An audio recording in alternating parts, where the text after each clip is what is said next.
As Cidra watched, the crowded figures began to fade. Unhappily, she watched the swirling images disappear. Severance, they're going.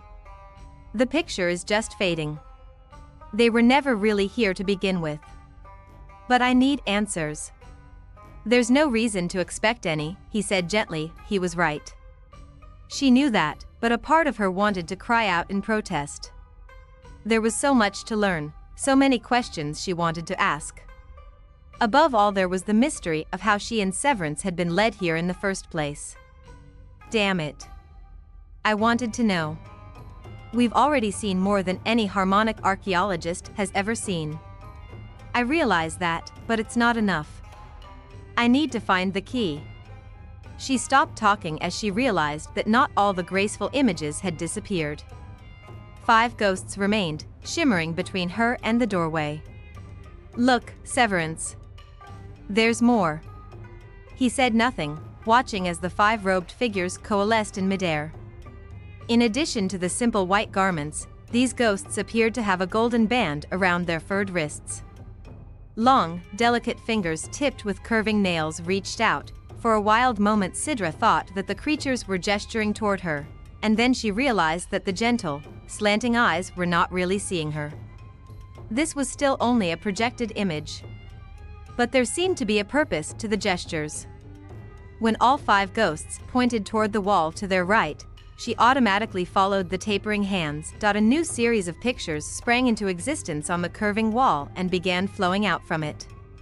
More ghosts appeared, moving through a wild jungle setting that could only have been Renaissance. But the hands of these ghosts were tipped with long, dangerous-looking claws, not well-trimmed nails. There were crude weapons worn on leather belts.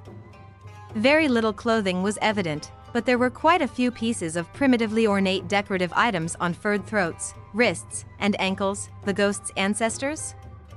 Cidra asked. Could be.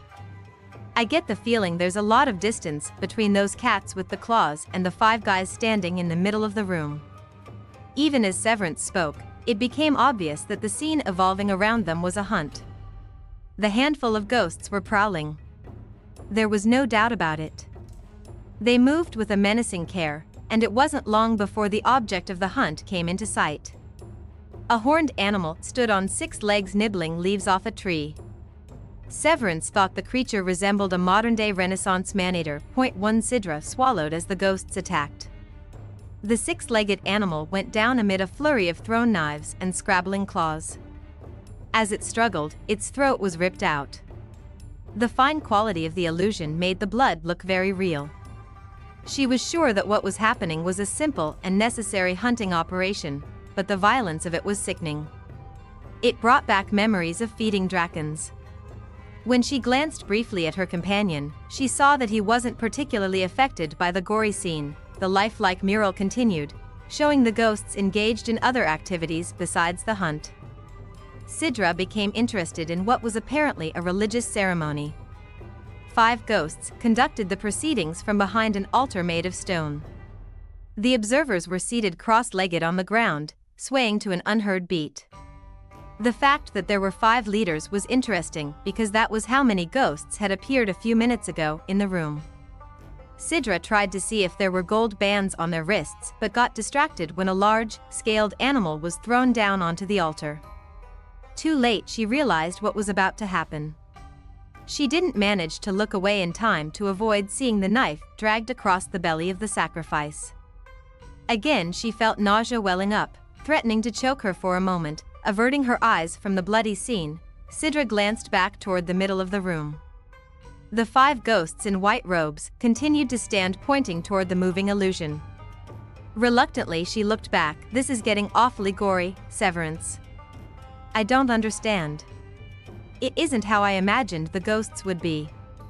You don't think it was easy surviving on Renaissance, do you? Nothing that becomes dominant on this planet is going to be sweet-natured.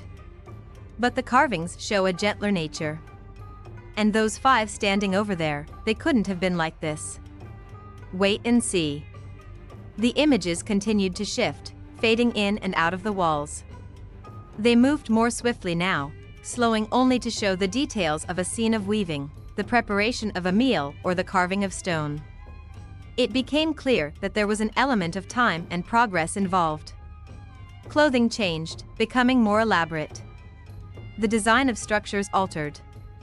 The early images showed the ghosts sheltering in huge, wide-limbed trees. As the scenes progressed, however, shelters were created out of rocks and vines. It's moving too quickly. Cidra wanted to slow the images and savor each nuance of information contained in them. There's too much to see. Maybe the ghosts weren't sure how long a visitor's attention span was going to be. How can you make a joke out of it? This is the most important find of the century. Perhaps the most significant discovery since the first families arrived and found the first ghost relics. Severance thought for a moment. There's another possible reason why the scenes are moving too swiftly. What reason? It could be because there's a great deal of history to be conveyed. We could be dealing with several thousand years, here. Or a million, for all we know. The rise and fall of a whole species? Cidra watched as a scene of a village being built between the jungle and the sea took shape. It looks like an alien version of Port, Try Again. Right down to the walls built to hold out the jungle.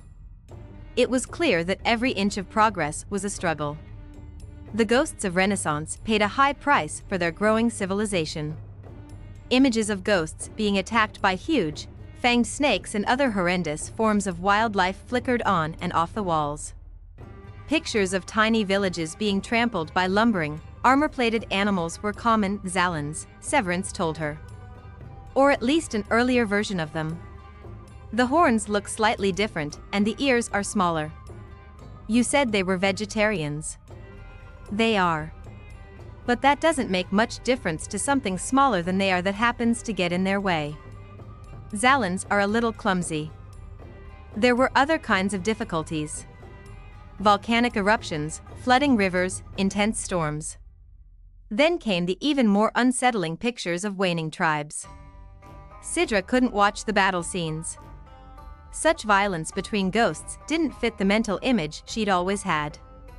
Severance watched with intent interest. Regardless of the setbacks, natural disasters, and war, the ghosts continued to expand as a species. They grew in numbers. In fact, Cidra noticed at one point that there were a great many images of children in the mural. Scenes of them playing, practicing with weapons, and going about their daily lives were frequent. It was clear that the ghosts were holding their own and beginning to thrive in the jungles of Renaissance. Small mechanical devices appeared. Technology began on a small scale. After that, the little villages grew into towns. Gradually, the jungle was tamed. It was never wiped out, but in the regions where ghosts lived, it was under control. Scenes shifted more and more rapidly, showing towns growing into cities. And then came the leap into space. The colonization of Lovelady was easy for a people who had tamed a jungle world. QED and frozen assets were also featured briefly, although it was obvious that they had never been fully colonized. The spaceships never left the Stanza 9 system as far as Cidra and Severance could tell. It was as if the explorers ran out of interest or energy. Eons passed. How much time, Cidra had no way of knowing. But gradually things began changing again. The technological trappings of civilization began to fade in the scenes. They were replaced with pictures of translucent structures such as the one in which Cidra stood. The jungle was controlled now without obvious technology. Quiet, serene clearings were common, and in them, quiet, serene ghosts went about their daily business. These people no longer had the undeniably aggressive element that had been so common in their ancestors. They're changing, Severance said, evolving. They're developing mentally now instead of technologically. Cidra was sure of her analysis. There's something different about these pictures. She frowned. What do you mean? Where are all the kids that were always running around in the earlier scenes? He was right. Cidra searched the new pictures, looking for some sign of the laughing, playing, practicing young ghosts. Once or twice a youngster appeared, but it was becoming increasingly rare. As rare as a child in Clementia. She did see more of the gold wristbands, though. They were becoming a common form of jewelry. Almost all the ghosts wore them. The interaction between the ghosts had changed, too. There was no longer evidence of hostility or rivalry, no more open warfare. A sense of peace and gentleness pervaded the mural. It's beautiful, Severance. They became a people of harmony and grace. Two worlds full of harmonics. Must have been kind of dull. Damn it, Severance. Why do you have to be so cynical? It's in the blood. I'd still like to know what happened to all the children. Maybe they developed a very long lifespan and had to control their population. Or maybe, like harmonics, the ghosts simply lost interest in sex and the results thereof. Cidra shifted uneasily, the memory of her own recent interest in that field plaguing her for a moment. Severance was studying the graceful illusions closely. I think there's more than just a few kids missing here, he finally said. The whole population seems to be declining. There aren't as many ghosts as there were earlier. No sense of huge cities or bustling economies. Just more and more of these quiet little parks. Cidra felt a sharp pang of regret. What's happening, Severance? Do you think we're coming to the end? He nodded slowly. The population level is falling. No evidence of children being born to replace their parents. Fewer and fewer towns. Maybe species just get old and die the way individuals do, Cidra suggested. Her pang of regret was turning into a pervasive sadness. Or maybe this particular species took a bad evolutionary road. At what point? For some reason she felt defensive. When they stopped spreading outward and started turning inward. When they stopped having children. When they became more interested in mental and spiritual development and stopped worrying about keeping the species alive physically. You don't know what you're talking about, Severance. We're only looking at pictures. We can't know what really happened. We can only draw inferences.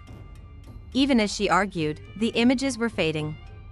It was obvious that the civilization they depicted was fading too. The last picture was of a circular building carved from a single block of translucent stone. In it 5 ghosts sealed the history of a species and then clasped hands. The golden bands they wore on their wrists glowed in unison for a moment. Serenely, effortlessly, without any sign of struggle or regret, the 5 died. When the image on the wall vanished, so did the 5 figures who had been projected into the room earlier. Cidra wanted to weep. That last structure was this place, Severance observed as the image flickered and faded into the wall. You were right. This is an archive. Saints in hell. We're going to be rich. Cidra was astounded. She brushed the moisture from her eyes to glare at him. Rich? What are you saying? We can sell the location of this place to any number of research companies or to the harmonics.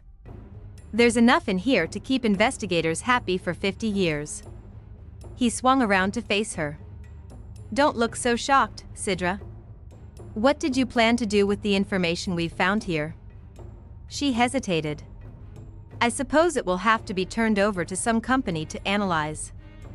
But it seems wrong to sell it. This is a precious discovery. Damned right. We'll find out just how precious when we put it up for sale.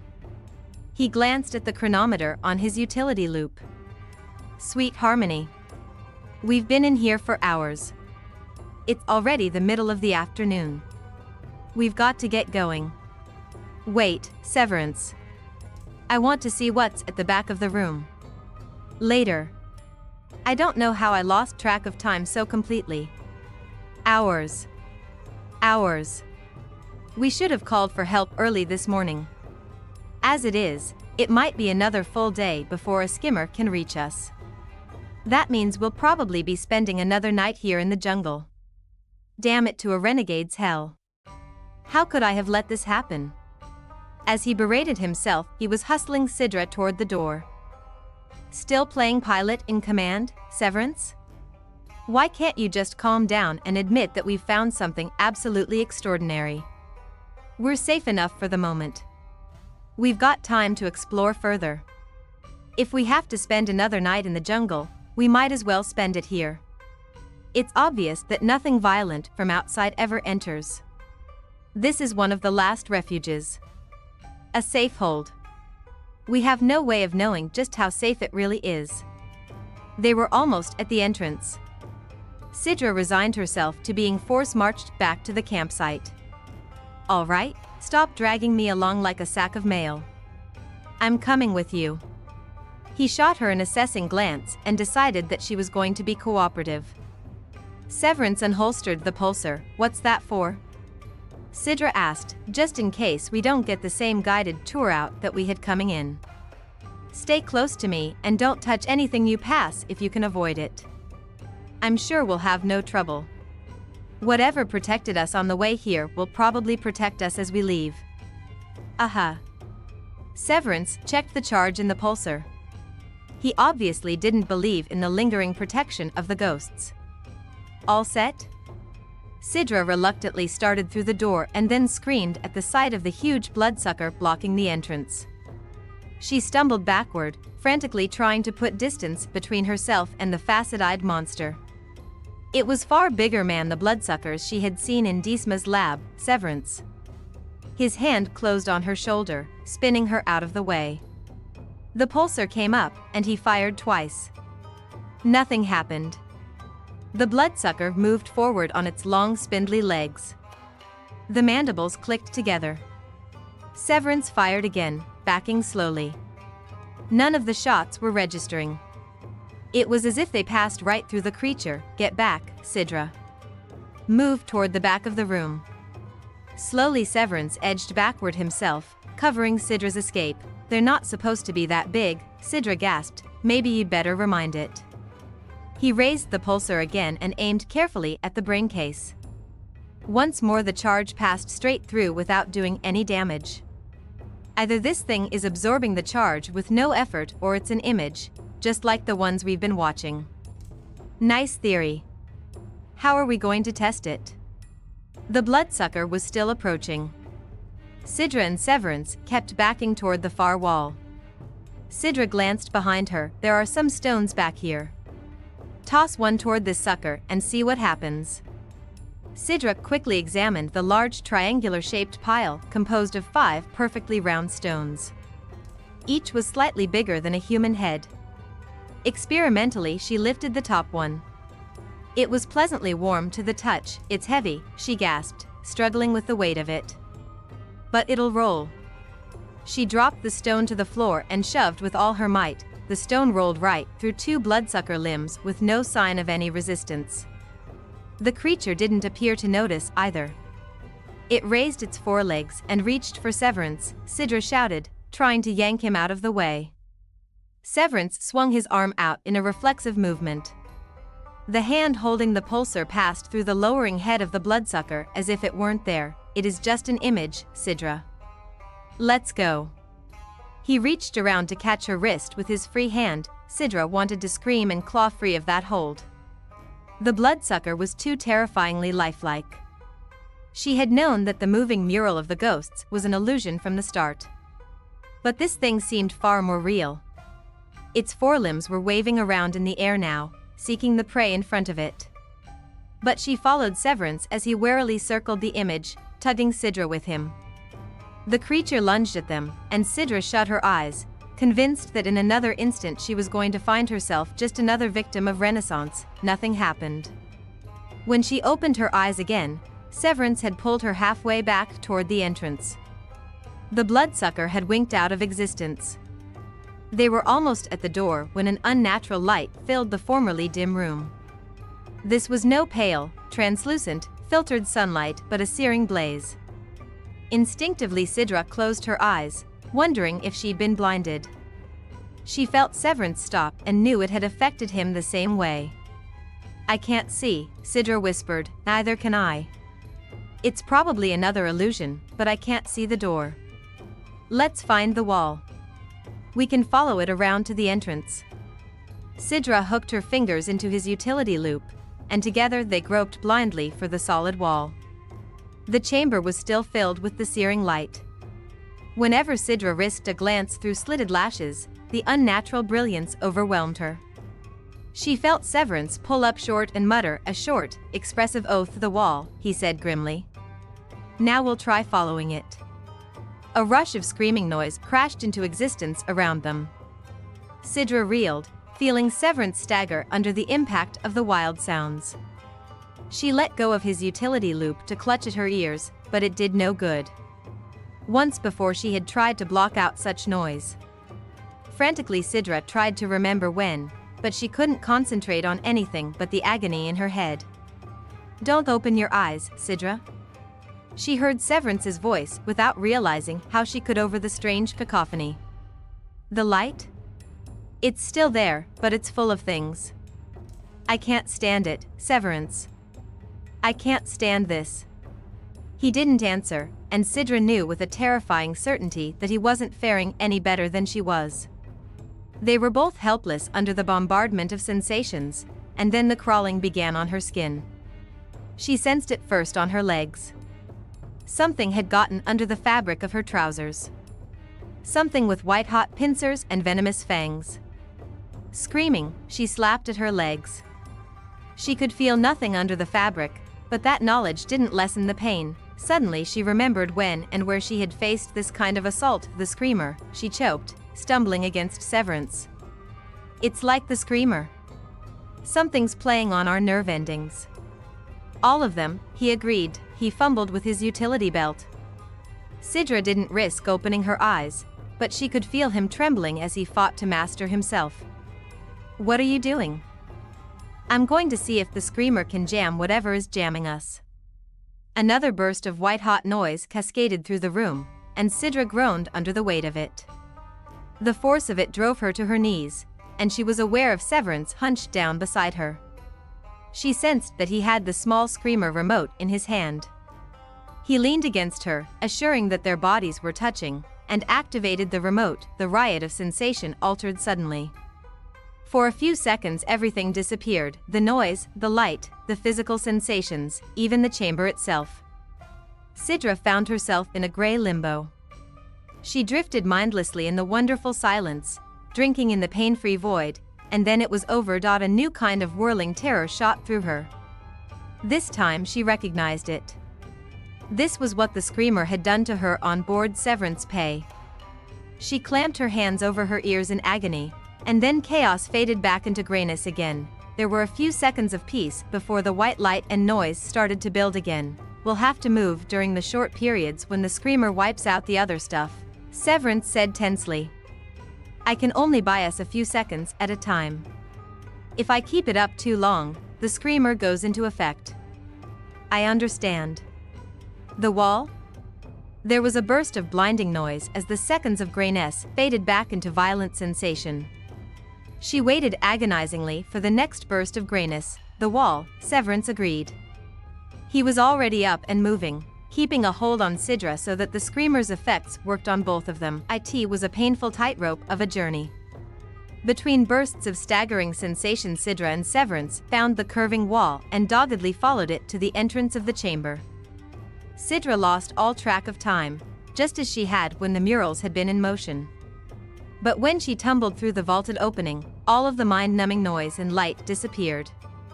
The relief was awesome. Almost frightening, she lay on the soft, green velvet ground cover of the protected circle and tried to regain her breath. Severance sank down beside her and dropped the screamer back into the utility loop.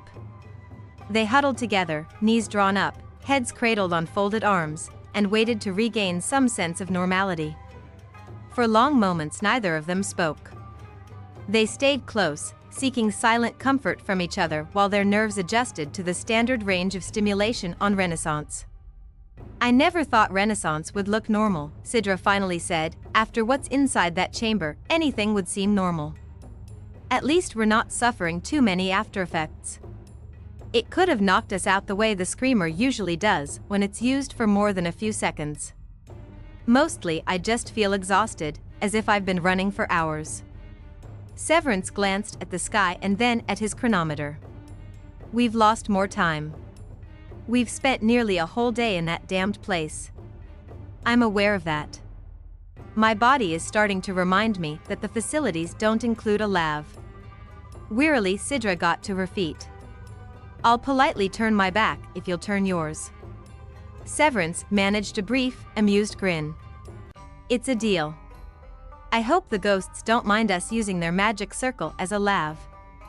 As far as I'm concerned, they deserve it. Severance turned his back to her. Cidra felt on the defensive again.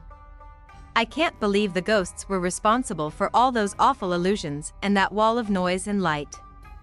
Any other bright suggestions? No, Cidra admitted. It just doesn't fit, that's all. By the time they built this place, they were a peaceful, gentle people. It doesn't seem in their nature to build such traps. There's a lot we don't know about their nature, Cidra, and don't forget it. Severance turned around. Ready? She nodded. I've just thought of something. What? He was checking the pulsar, a minor point. Do you know how to find our way back? You should have worried about that last night when you went for your joy walk. Then he saw the look on her face. Stop worrying, I can find the way back. He pulled a small instrument out of his loop. We didn't come that far according to this. What's that? A directional system. Everyone who works on Renaissance carries one. It'll home in on deflector screens, a skimmer's comm unit, or anything else that puts out a man-made signal. He walked to the edge of the protected area and peered ahead. Then he glanced at the small instrument in his hand. Okay, let's try this one more time, shall we?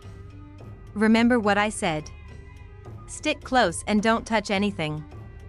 They got no more than 2 meters outside the ghost's serene, sheltered circle before the lockmouth attacked. Chapter 14. If he'd ever been given a written guarantee that the universe played fair, Severance would have sued now.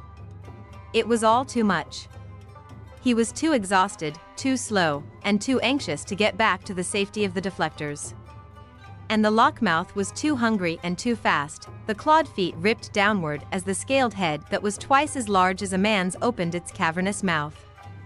A reserve of sheer, blind instinct, not nimble, clever resourcefulness, threw Severance backward at the last possible instant. The claws, each as long as his fingers, slashed across his chest and shoulder instead of his throat. He heard Cidra shout something as she struggled to pull him out of the way. He thought about telling her that it was too late to run. But there wasn't time to explain just how fast and vindictive a cheated lockmouth could be. Severance shoved at her, sending her sprawling. The long, evilly shaped creature with the oversized head was already plunging down out of the nest of vines where it had been waiting for unwary prey. The mouth opened wide. Lockmouths could swallow a human being whole. They did it slowly. Once the locking mechanisms in the powerful jaws were closed, the only way to free whatever was trapped inside was to cut off the huge head. By then, there wasn't much point. The lockmouth crouched briefly, preparing the final spring. This time it wouldn't miss. Severance decided he'd better not miss either. On Renaissance there were very few second chances, and he'd already used up his quota for a year. He was sorely tempted to fire the pulsar straight into the creature's gaping mouth, but resisted and aimed for the eyes. Behind them resided whatever the creature had that passed for a brain. The pulsar withered one huge, glassy eye, and the lockmouth jerked spasmodically. Severance used the second's grace to edge backward. He heard Cidra breathing quickly into the sudden, hushed silence, but she said nothing. That was the thing about Cidra, Severance decided as he fired again. She knew when to keep her mouth shut. The lockmouth jerked once more and then crumpled heavily to the jungle floor. The jaws slammed shut, locked for the last time in death. Severance, you're bleeding. I know. It's one of the dumber things a man can do on Renaissance. The pain was lancing through him now as the short-term anesthetic effects of adrenaline and fear wore thin. He looked down at where the lockmouth's claws had ripped through the tough fabric of his shirt as though it were made of spun crystal moss. There were 3 savage scrapes across the tough hide of the rant-gone leather utility loop. The loop had kept the lockmouth from ripping up his chest as well as his shoulder. Warm blood of an interesting shade of crimson had already dampened too much of the shirt. It was running down his arm and dripping on the ground. A small, innocent-looking flower suddenly spread its petals to absorb the moisture, the ghost circle. Cidra stepped forward, clamping a hand solidly over Severance's bleeding wound. Blood seeped between her fingers but began to slow as she applied pressure. "We'll be safe there while we bandage your shoulder." Severance didn't argue. He was feeling strangely dizzy already and was alarmed. He couldn't afford the luxury of any picturesque wounds. He had to get Cidra back to the safety of the deflectors, had to put in the call for help. Damn it, he should have been faster back there when the lockmouth attacked. Being exhausted and a little slower than usual were not acceptable excuses on Renaissance. I guess this answers the question of whether we're going to get the same escorted tour back to the campsite that we got coming here. He tried to seat himself calmly on the rich green ground cover inside the perimeter of the magic circle and wound up collapsing, instead. Not a good image for the crew, he chided himself. The one in charge was supposed to look as if he really were in charge. He hadn't done too well in that area recently. "I don't understand," Cidra said. She studied Severance's shoulder with a grim intensity while she kept up the steady, blood-slowing pressure with her hand. "Why doesn't the protection work both ways? Who in a renegade's hell knows? Maybe we got here through pure luck the first time. Or maybe the signal, whatever it is, has grown too weak to work well. Or maybe it never was designed to work both ways." He flinched and gritted his teeth. "You've been badly hurt, Severance." "Yeah, well, I wasn't going to call it just a small flesh wound." He groaned, more in frustration than from pain. No wound on Renaissance qualifies as a minor flesh wound, unfortunately. Any amount of blood draws too much interest. At the edge of the circle there was a flash of movement. Fangs gleamed for a moment and then vanished. "See what I mean? Thanks, sweet harmony this circle seems to be holding." He rumbled with the utility loop. "There's some emergency stuff in here somewhere. The antiseptic is the most important thing." He cursed, a soft, sibilant sound, as he withdrew the small spray vial. Cidra took it from him, maintaining her pressure hold on his shoulder. "I think the bleeding is slowing," she said. He scanned her steady face. "It doesn't seem to be making you sick to your stomach." She glared at him.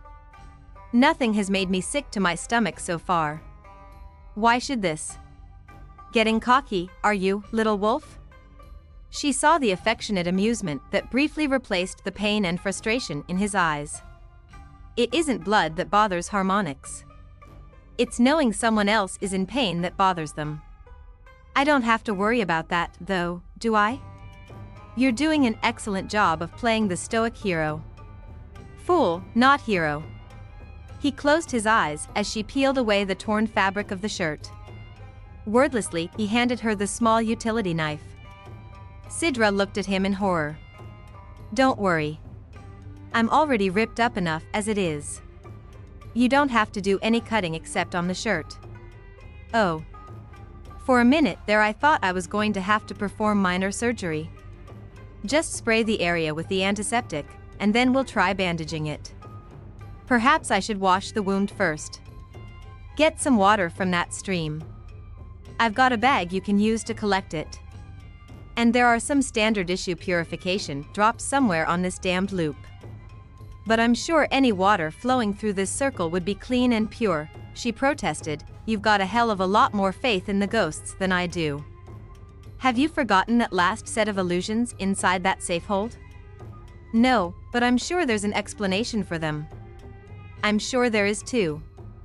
Just like there's an explanation for everything on this planet. The trouble is, it may not be one we want to hear." Cidra said nothing, collecting water in the clear plastic bag from the cheerful little stream. She added the chemical drops and waited while the water turned a strange shade of purple. Then she carefully bathed the wound, relieved to see that the bleeding was under control. When she was done, she reached for the antiseptic gouge. She stopped spraying antiseptic and glanced worriedly at Severance's face. "Does that hurt?" He set his teeth. "No. Not a bit." "What makes you ask?" Severance, finish spraying. I'll work harder at playing the stoic hero. She hurried, aware of his growing pain. When she was finished, she dropped the spray back into his loop. What do we use for bandages? A mailman is always prepared. Try the small pouch near my other shoulder. I've got some plastic adhesive in there. She applied the liquid adhesive with quick strokes and watched as it hardened into a strong bandage. I think that's stopped the last of the bleeding. How do you feel? I still feel like a fool. He looked down at her handiwork. There was a lot of blood and gore on his arm, but the adhesive seemed to be holding. This was hardly your fault, Severance. Cidra leaned back on her folded knees. The responsibility for getting us into this mess is mine. I'm the one who set off on a midnight garden walk through the jungle with you instead of dragging you back to the tent, remember? Yes, but nothing. I'm the one who screwed up. He held up a hand to keep her from arguing further. The subject is closed for discussion. We'll reopen it later when I feel more like fighting with you. Right now I haven't got the energy. She subsided, not liking the pallor on his tanned face. If you're not up to fighting with me, Severance, then you probably aren't up to trying to make it back to the deflectors. Trust a harmonic to grasp a difficult situation the first time out. I'm not a harmonic. Hush, Cidra. He paused for a moment, eyes closed. It looks like we're stuck here for the night. I'd say we had to try for the deflectors if this weird circle didn't seem to be working, but it does, so I guess our odds are better staying here than trying to hike back. It's going to be dark soon. He swung an assessing glance around the perimeter of the circle. Let's move over to the wall of the safehold. That should protect our backs just in case. Cidra tried to help him as he staggered to his feet. He was shakier than he wanted to admit. He looked down at her supporting hands. You're stronger than you look, aren't you, Cidra? She ignored that. At least we'll be warm enough. Food, he announced succinctly, will be our next problem. She glanced at him as she eased him down with his back to the translucent wall. Any ideas? Can we eat any of the vegetation around this circle? Severance leaned his head back, taking a few seconds to gather his strength. Cidra crouched beside him. When he opened his eyes again, she breathed a small sigh of relief. His gaze was steady, not showing any signs of disorientation. He gazed at the jungle growth that ringed their shelter. I'm no botanist. Any of this stuff could be deadly or simply inedible. The safest thing to eat on Renaissance is what most everything else eats, meat. If you can kill it before it kills you. Cidra felt her stomach lurch for the first time. She cleared her throat. Actually, there shouldn't be more than a few hunger pangs if we simply wait until we get back to the campsite tomorrow.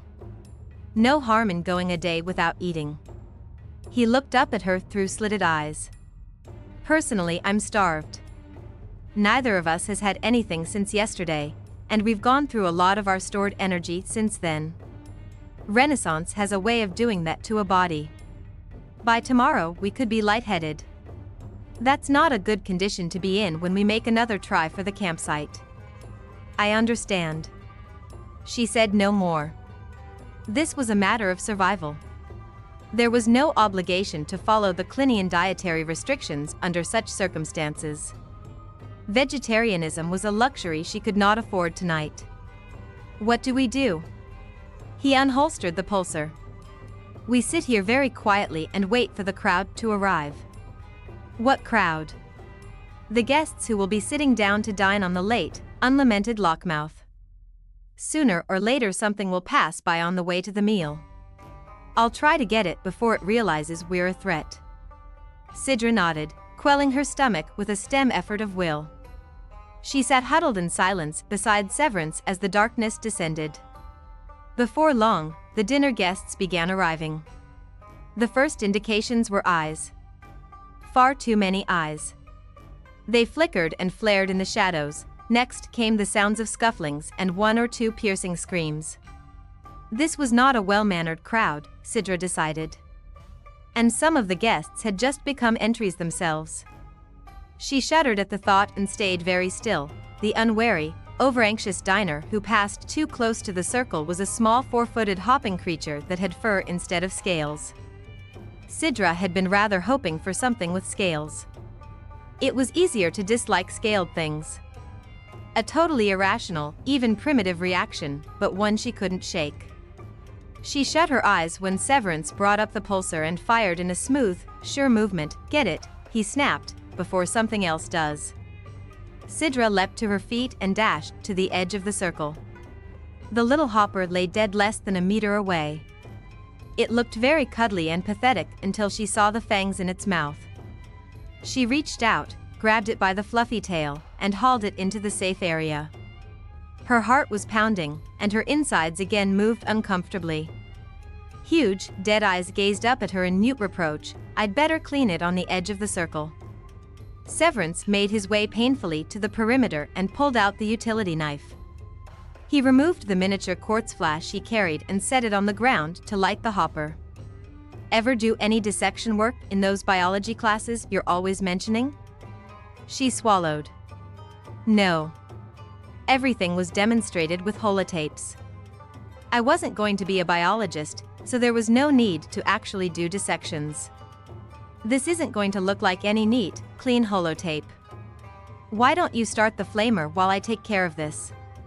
He handed her the tiny can of instant fire he had removed from his loop and turned back to the hopper. Cidra looked away, busying herself with igniting the emergency flamer. She had it going quickly and adjusted the wide flame to a reasonable level. The fire was very comforting here in the middle of the jungle, she discovered. Severance was tiring very rapidly. Cidra kept a wary eye on him as he washed his bloodied hands in the bubbling stream.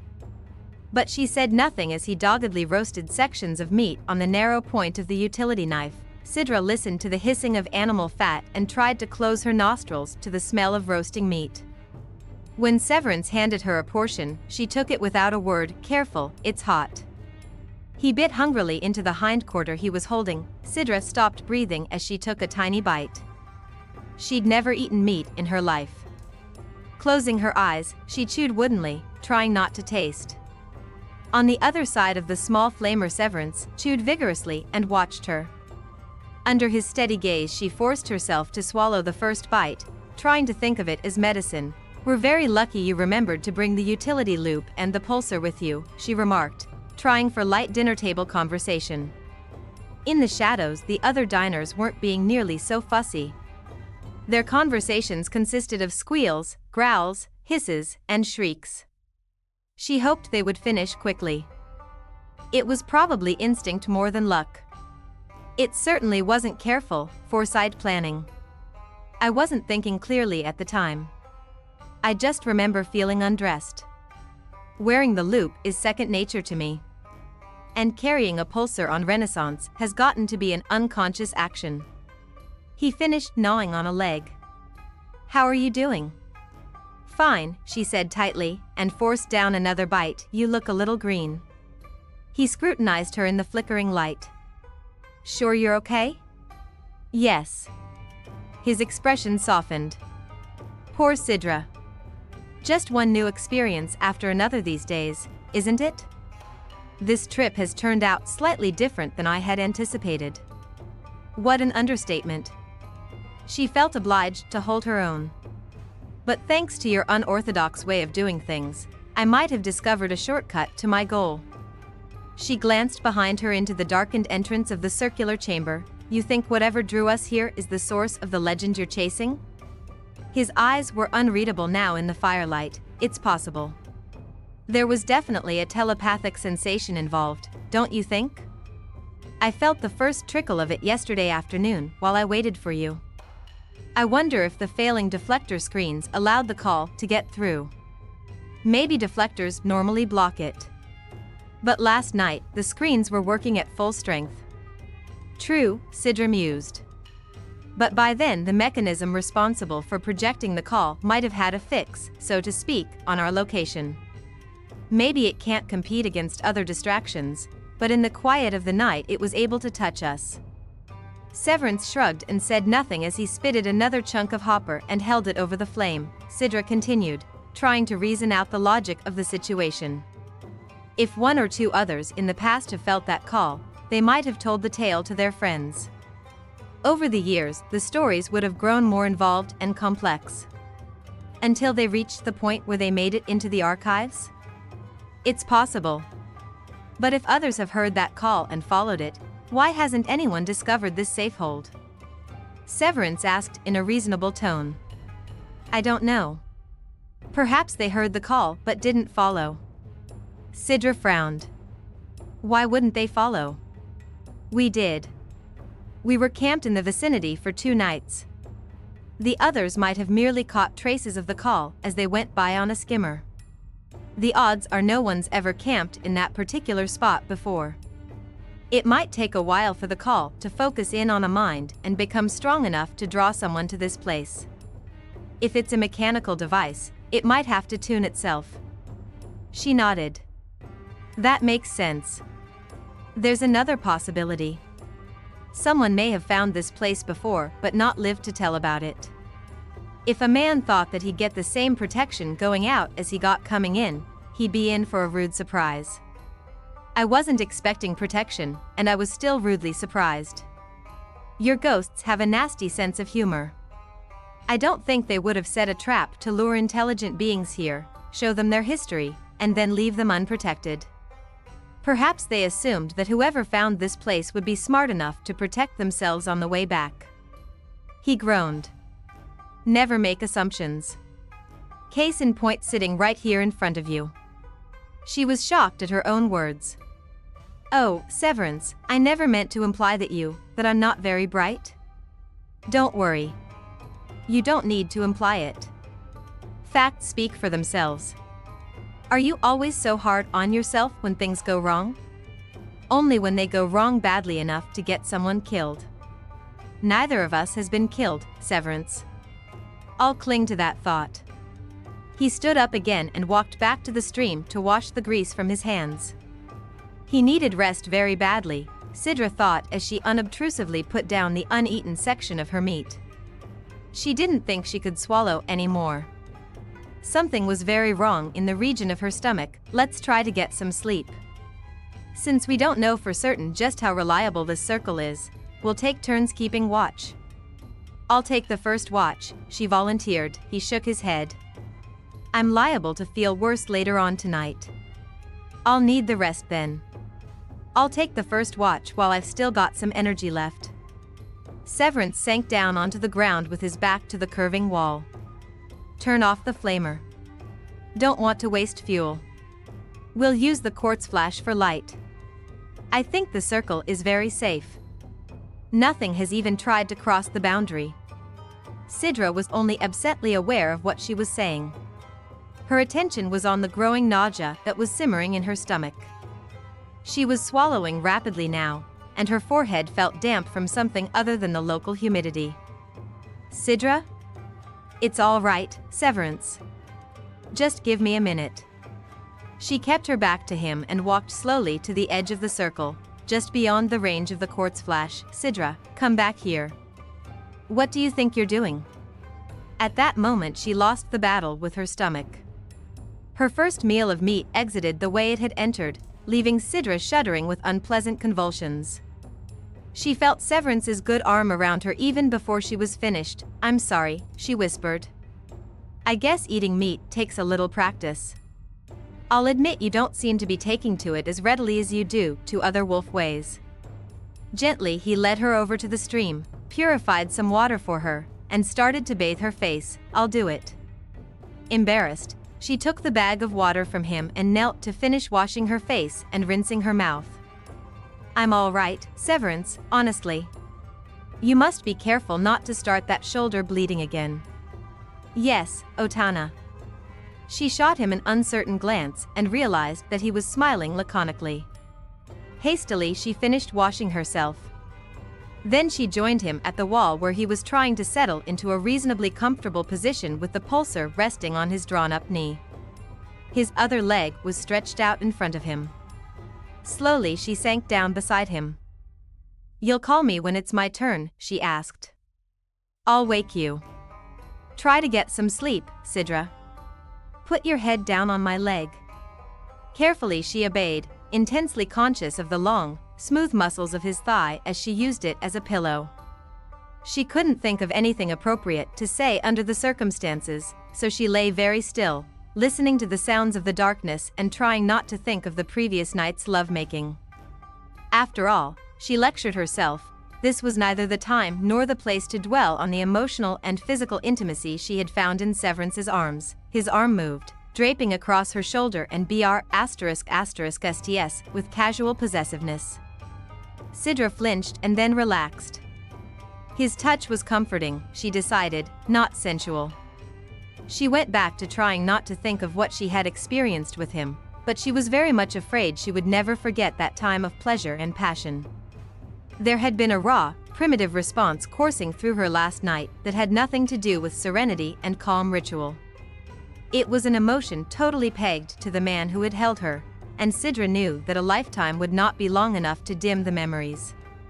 Severance kept telling her she was a wolf, like it or not, and last night he had proved it. Go to sleep, Cidra. Stop thinking about it. His hand stroked her arm with reassuring gentleness. She knew for a fact that he couldn't read her mind. Stop thinking about what? Last night. She grimaced. How did you know that's what I was thinking about? He chuckled softly. It was either that or else you were thinking of what you had for dinner. Since you weren't showing any signs of getting nauseated, I decided it was probably sex that was keeping you awake. Your ego at work, no doubt. No. Actually, it was a lucky guess based on the fact that I was thinking about the same thing. Oh. There was a pause before Severance said gently, it changes everything, you know. I don't see why it should. But she was lying and she knew it. He was right. Everything had changed, oh sweet liar. He bent his head and brushed her cheek with his lips. You're picking up all sorts of new habits, aren't you? I'll bet you never told a single lie all the time you lived in Clementia. The truth of that observation was disturbing. I didn't make this journey to become a wolf, Severance. I know. The brief amusement faded from his voice. I know. Go to sleep. She closed her eyes and was surprised to find that she could obey. When Severance awakened her a few hours later, Cidra stirred stiffly, sitting up slowly and yawning as he shoved the butt of the pulsar into her palm. She blinked sleepily, realizing vaguely that in the light of the flash his face looked more drawn and exhausted than it had earlier. She didn't think his eyes appeared quite as clear either. How are you feeling? Lousy. But I'll live till morning. Know how to use the pulsar? I know the theory, yes. She was surprised by how cold and heavy it felt in her hand to shoot first if something crosses the edge of the circle. Believe me, I'll be awake shortly thereafter. He stretched out along the side of the wall, pillowing his head on her lap as if it were the way he bedded down every night. His eyes closed immediately. Tentatively Cidra rested her arm on his chest. It seemed to her that he felt very warm. Too warm. She hoped the antiseptic spray she had used earlier was doing its job. Staying awake with a pulsar in one hand proved to be a formidable task. Cidra decided that she had never given enough credit to the heroes in the first family novels who spent so much time standing guard. The problem was boredom. Behind her back, the wall of the safehold continued to radiate the warmth it had collected during the day. Rather than being uncomfortable, it was rather pleasant, although by rights the balmy air should have been sufficiently warm. Beyond the edge of the circle, night things moved about their deadly business. Cidra occasionally got disconcerting glimpses of prowling eyes. Fortunately, for her peace of mind, very little else was visible. The circle was holding. The knowledge made her wonder again why the mind call had not provided a safe path back to the campsite. That thought led to another. She realized that she was totally unaware of any lingering call in her mind. Having served the purpose of drawing the visitors to the safehold, the telepathic lure had dissolved. And with it, perhaps, had dissolved her chances of discovering the truth behind the legend. This safehold was the source of those small hints and uncertain promises she had set out to track down, She might be at the end of her quest before it had even properly begun. Furthermore, the results of that quest showed every sign of being useless. A fated mind call left by a people who had long since passed into the shadows held little hope of being converted into the magic elixir that would make her a true harmonic. There was always the possibility that the mind call was not what had prompted the legends, however. If this safehold had survived the centuries intact, who knew what else might be hidden on Renaissance? She let her mind drift back to the history she had seen in the safehold. The ending bothered her. It wasn't just a sense of sadness she felt for the passing of a great civilization. Cidra realized that she also felt anger. Deep inside, she hadn't wanted the ghosts to fade away without a struggle of any kind. Unconsciously, she had wanted them to fight back against their fate, not bow serenely to it. Severance shifted slightly, not waking. She touched his forehead and found it dry and hot. Anxiously, she examined the wound. As far as she could tell, no blood was leaking through the plastic adhesive. The flesh around it was swollen and red, but that probably wasn't unusual under the circumstances.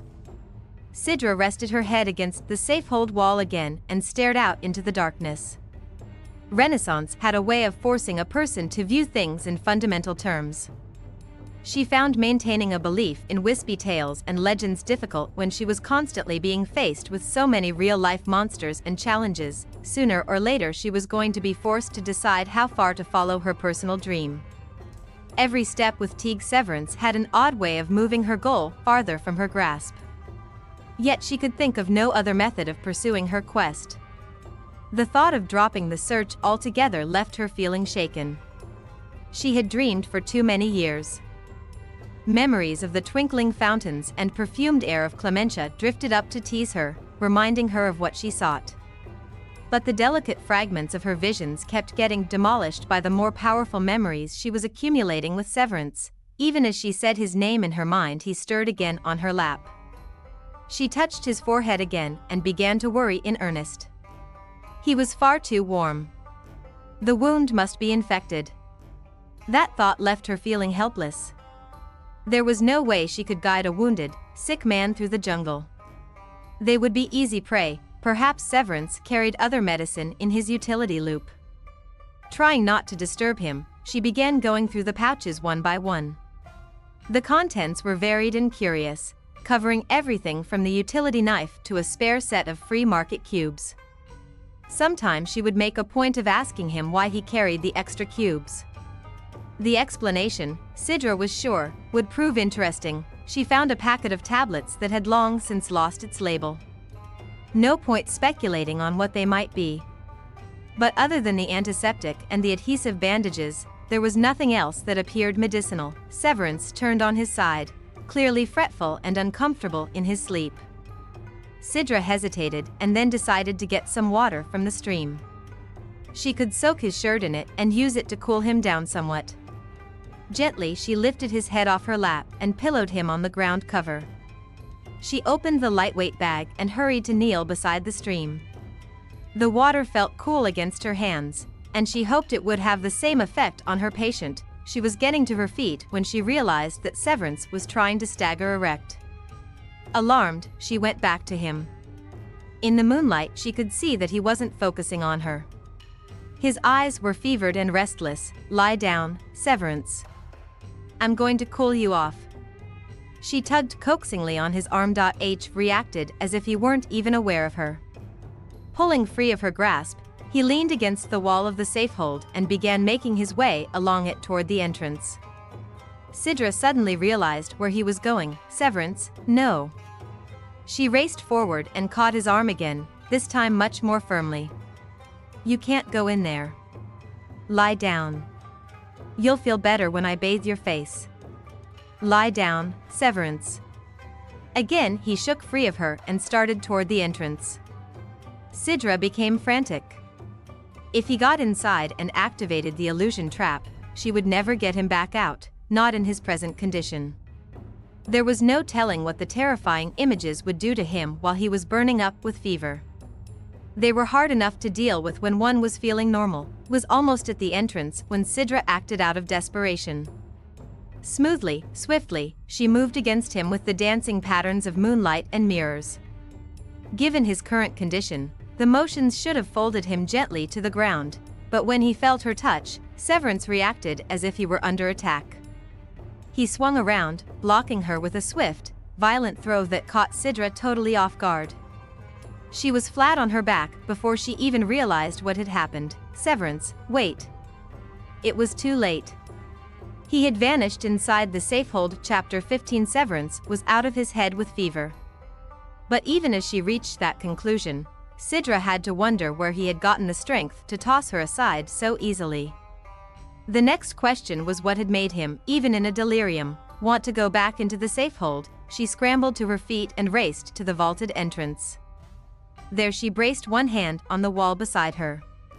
Touching something solid as she leaned into the chamber gave her a small sense of security. Inside, she could see nothing at all.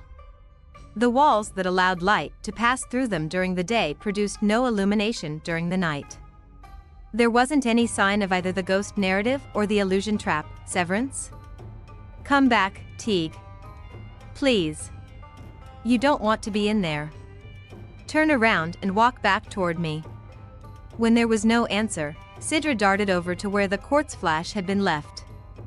She picked it up, flicked on full power, and swung the beam around inside the safehold entrance. The light fell on Severance almost at once. He was crouched beside the heavy stone Cidra had tried to use against the apparition of the bloodsucker. His large hands were curved around the smooth surface. What is it? Cidra asked, cautiously taking a step into the safehold. She had to talk him out of here if she could. If both of them got trapped inside by the illusions, she wasn't sure she would have the strength to lead him out. Tell me what you found, Severance. He was totally oblivious to her. His whole attention was on the stone. Cidra took another step inside, wondering at what point the illusions would be activated. Perhaps not until she tried to turn around and walk out. She studied Severance's crouching form in the light of the quartz flash and knew she wasn't going to be able to talk him out of the safehold. She was going to have to lead him forcibly back to safety, counting her steps in the hope that she could retrace them even through a hail of illusion.